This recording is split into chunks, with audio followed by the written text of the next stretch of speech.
আসসালামু আলাইকুম প্রিয় বন্ধুরা, কেমন আছো সবাই? আজ আমি আপনাদের সামনে এমন একটি বিষয় নিয়ে আলোচনা করতে যাচ্ছি যা ইসলামের দৃষ্টিতে খুবই নিন্দনীয়। আজকের আলোচনার বিষয়বস্তু হচ্ছে 31st নাইট এবং ইসলাম। 31st নাইট বা ইংরেজি নববর্ষ উদযাপন বর্তমান সমাজে একটি বহুল প্রচলিত সংস্কৃতি। ইসলামের 31st নাইট উদযাপন একটি বিতর্কিত বিষয়। এটি মূলত পশ্চিমা সংস্কৃতির অংশ এবং সাধারণত নানা ধরনের অসংযমী কার্যকলাপ যেমন আনন্দ উৎসব, পার্টি, আতশবাজি, উচ্চ শব্দে গান বাজনা, মদ্যপান এবং অন্যান্য অপসংস্কৃতির সঙ্গে সম্পৃক্ত। ইসলামের দৃষ্টিকোণ থেকে এসব কার্যকলাপ নিয়ে রয়েছে স্পষ্ট নির্দেশনা। ইসলামের দৃষ্টিতে 31st নাইট। নাম্বার 1, অপচয় এড়ানোর নির্দেশনা। ইসলামে অপচয়কে অত্যন্ত নিন্দনীয় কাজ হিসেবে গণ্য করা হয়েছে। আল্লাহ তাআলা বলেন, নিশ্চয়ই অপচয়কারীরা শয়তানের ভাই। সূরা ইসরা আয়াত সংখ্যা 27। নবী করিম সাল্লাল্লাহু আলাইহি ওয়াসাল্লাম বলেছেন, তোমরা খাও এবং পান করো, কিন্তু অপচয় করো না। তিরমিজি।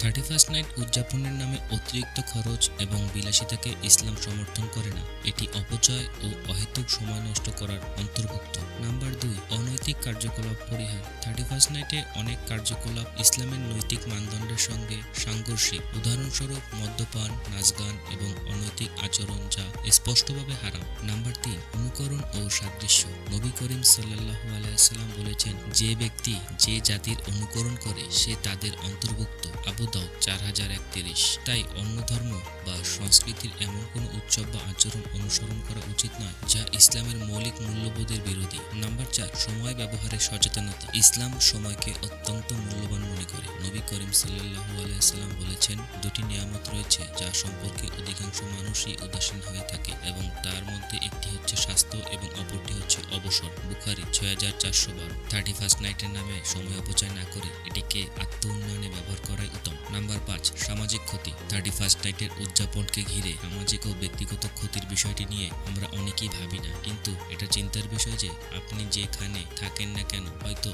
তার আশপাশে কোনো ছোট বাচ্চা থাকতে পারে, কিংবা কোনো বয়স্ক ব্যক্তিও থাকতে পারে, কিংবা কোনো হার্টের রোগীও থাকতে পারে, বা আপনার আতশবাজির কারণে হয়তো ওই রাতে অনেক মানুষই ঠিক মতো ঘুমাতে পারে না। অনেক ভাই হয়তো তাহাজ্জুদের নামাজও পড়তে পারে না, এমনকি অনেকে দেরিতে ঘুমানোর কারণে ফজরের নামাজও পড়তে পারে না। আপনি কি কখনো তাদের কথা ভেবেছেন? নিজেকে প্রশ্ন করুন, তাদের জন্য কি আপনার হৃদয় একটু হলেও নাড়া দেয় না? কিছু সময় আনন্দের জন্য যদি আপনার প্রতিবেশীর ক্ষতি হয়, কাল কিয়ামতের দিন আল্লাহ তাআলার কাছে আপনি কি জবাব দিবেন তা কি ভেবেছেন কখনো? মনে রাখবেন, আপনার রবের কাছে আপনার প্রতিটা টাকা, সময়, কর্মের জন্য জবাব দিতে হবে। 31st নাইটে মুসলিমদের করণীয়। 31st নাইট উদযাপনের পরিবর্তে ওই একই সময়ে এমন কিছু করা যেতে পারে যা ইসলামিক শিক্ষা ও মূল্যবোধের সঙ্গে সামঞ্জস্যপূর্ণ। তার মধ্যে নিজের ও পরিবারের জন্য বিশেষ দোয়া করতে পারেন যাতে আল্লাহ তাআলা আগামী বছরটি আপনার আরো বরকতময় করে। রাতে তাহাজ্জুদ পড়তে পারেন এবং আল্লাহর নৈকট্য লাভের চেষ্টা করুন। এই সময় কোরআন তেলাওয়াত করুন এবং তার ব্যাখ্যা নিয়ে ভাবুন। ইসলামী জ্ঞান অর্জনের মাধ্যমে আপনার জীবনকে আলোকিত করুন। দরিদ্রদের সাহায্য করুন এবং সদকা দিন,